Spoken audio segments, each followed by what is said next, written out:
Hello，大家好，我是田秋姐。现在人们生活水平越来越好，人们也越来越注重健康，早餐的质量也越来越被重视。那我们今天就分享一个以土豆为主要食材的早餐品，如果喜欢，那一定不要错过哦。首先准备2个土豆，洗净去皮，用擦丝擦成细丝。如果喜欢更细腻的口感，可以像我这样将擦好的土豆丝切得更碎一些。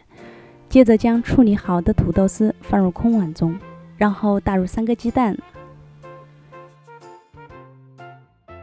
再加入1勺食用盐、1勺白胡椒粉、1小碗面粉，搅拌均匀备用。电饼铛刷上少许的食用油，倒入搅拌好的土豆面糊，再将面糊平铺均匀。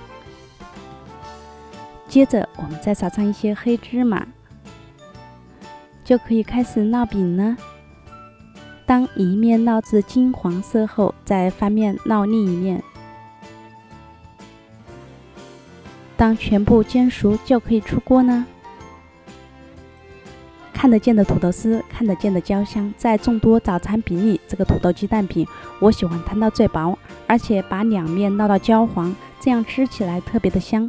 同时这样做的土豆鸡蛋饼内里绵软，表层香酥，营养丰富，特别适合老人和小孩，作为早餐饼或者小点心都是不错的选择哦。那我们今天的视频就分享到这里了，我是田秋姐。